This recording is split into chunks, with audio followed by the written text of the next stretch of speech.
قد يخيل للناظر إلى هذه المرأة الثلاثينية أن لها قريبا توفي بالأمس، فأتت تبكي لفراقه ساعات وتمضي، لكنها قصة حب متبادلة بين زوجين جمعهما القدر في عشق الزوجية حينا من دهر، فأخذ الموت أحدا منهما لتبدأ تفاصيل الوفاء. ففي أندر قصة حب ووفاء تشهدها حالمة الحب تعز، امرأة عاشت مع زوجها فترة من الزمن، لم يرزقهما المولى عز وجل مولودا يسعد حياتهما، فكانت تحثه بأن يتزوج، عل الله أن يرزقه بمولود يملأ حياته سعادة ودنياه سرورا.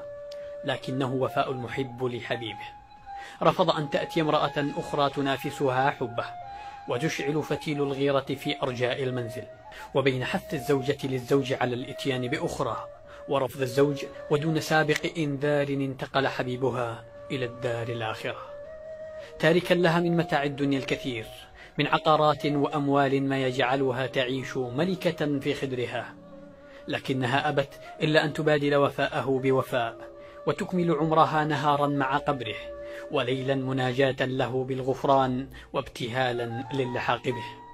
ففي كل صباح تأتي إلى رفيق دربها لتقضي معه فترة نهار كامل تونس وحشته وتستأنس بوجودها معه، فتارة تدعو له وتارة تمسح على قبره وتارة أخرى تذرف الدموع لفراقه.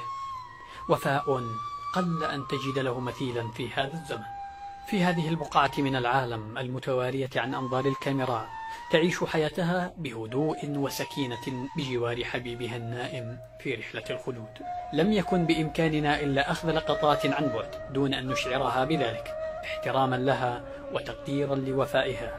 اتخذت من قبره بيتا لها فبنت عشة متواضعة بجواره تقيها حر الشمس. اقترب الفريق عند ذهابها لجلب الماء الذي تستخدمه في سقاء المارة ورشه على قبر زوجها.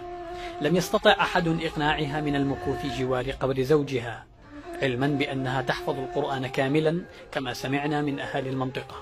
هذه القصة التي فاقت في وفائها قصص الحب وحكايات الغرام، سنة كاملة تأتي صباحا لرفيقها وتغادر القبر مساء على أمل اللقاء أو اللحاق به.